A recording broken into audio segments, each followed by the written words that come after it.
நம்மளை வருத்தி நம்மளை கஷ்டப்படுத்தி எந்த ஒரு விஷயமும் பண்ணணும் அப்படின்ற அவசியமே கிடையாது. நம்மளால் என்ன முடியுமோ அந்த வேண்டுதலை பண்ணாலே நமக்கு வந்து கடவுளுடைய அனுகிரகம் நிச்சயமாக இருக்கும். நீ இது பண்ணாதான் நான் இதை கொடுப்பேன் அப்படின்னு கடவுள் நம்மக்கிட்ட எப்போவுமே பேரம் பேச மாட்டார். நம்ம தான் கடவுளுக்கு நீங்கள் இதை கொடுங்க நான் இதை தரேன்னு சொல்லி ஒவ்வொரு முறையும் சொல்லிகிட்டு இருப்போம். ஸோ நம்ம வந்து ஆழ் மனசில் அமைதியான யோசனை சிந்தனையில் நல்ல விஷயங்களை மட்டும் நம்ம வந்து மனசில் எடுத்துக்கிட்டு நல்ல விதத்தில் நம்ம வந்து ஒரு 4 பேருக்கு உதவி பண்ணி கடவுளை முழு மனசாக நம்ம வந்து வேண்டினாலே போதும். நமக்கு வந்து எல்லா விஷயமும் பாசிட்டிவாக மட்டுமே தான் அமையும். ஸோ அதே மாதிரி பார்த்திங்கன்னா இப்போ இந்த சூரபத்மன் வதம் கூட அந்த அரக்கன் அப்படின்றது யார்? எல்லா நெகட்டிவ் எனர்ஜி இருக்கக்கூடிய ஒருத்தங்க தான். ஸோ அந்த வேலால் அவரை குத்தி வதம் செஞ்ச அந்த நாள் அந்த திதியை தான் நம்ம வந்து கொண்டாடிட்டு இருக்கோம்.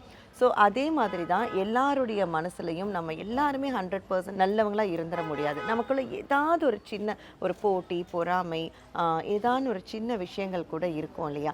அந்த மாதிரி சின்ன சின்ன விஷயங்கள் கூட நம்ம மனசில் இல்லாமல் நம்மளுடைய அகந்தை அகங்காரம் ஆணவம் கர்வம் இது எல்லாமே தரமட்டமாக அழிந்து வெறும் நல்ல விஷயங்களே பார்த்து நல்ல விஷயங்களை கேட்டு நல்ல விஷயங்களோட நமக்கு வந்து பழகி நமக்கு தெரிந்த நல்ல விஷயங்களை 4 பேருக்கு எடுத்து சொல்லி இந்த மாதிரியான ஒரு வாழ்க்கை முறையை கையாளணும் அப்படின்றது தான் இந்த நம்மளுடைய வரலாறுகள் ஒவ்வொன்றுமே நமக்கு வந்து நினைவு கூர்ந்துட்டு இருக்குங்க.